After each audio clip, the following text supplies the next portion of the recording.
So this is my screencast of the Evening Hawk and just analyzing it. So the first stanza, a word that stood out to me and like not understanding its meaning was geometries.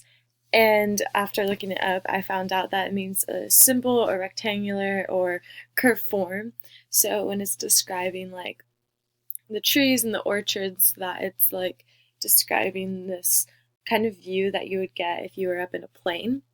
And um, that makes sense to me. Like, obviously, the hawk is above the sky, and just the hawk comes, it's like powerful. It shows that it's above everything else, and that the light is above like above the pines and the Gultring Gorge, that the hawk is higher than all of these things. His wing acts as like a scythe down another. And it's kind of just like adding onto this power that it like determines the day and it's the end of it. And his wings is this powerful thing. Um, a scythe is also like something that's used when making an analogy to like death and the Grim Reaper. Like he carries a scythe with him, so that like this hawk is determining like life and death or the end of the day. Heading down to this stanza is this climbing the last light. And to me, that was kind of like he was racing time, he was racing light, that this hawk was like neck and neck with it. Who knows neither time nor air, and under whose eye he's just like, again, kind of the commander of time. Further down, it talks about like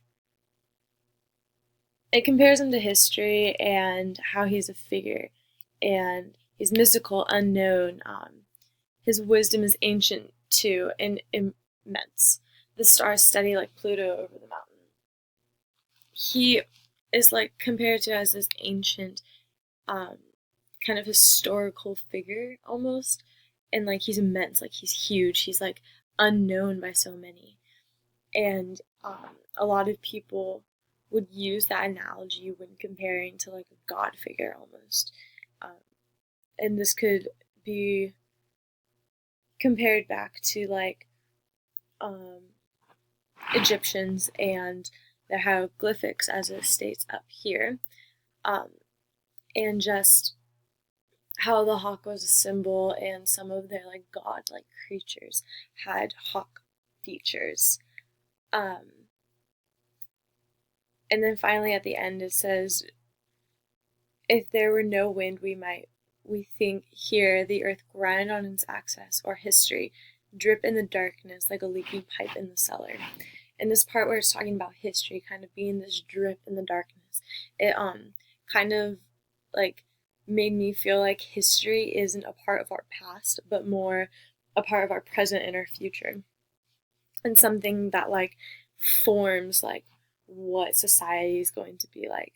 And I know this really has nothing to do with this like topic, but like how history forms like society, like just kind of going back to like, since it's such a like prevalent in this like current events, like 9/11 memorial was yesterday, and just like how that was such a historic moment in US history and kind of shapes how we do a lot of things in society today.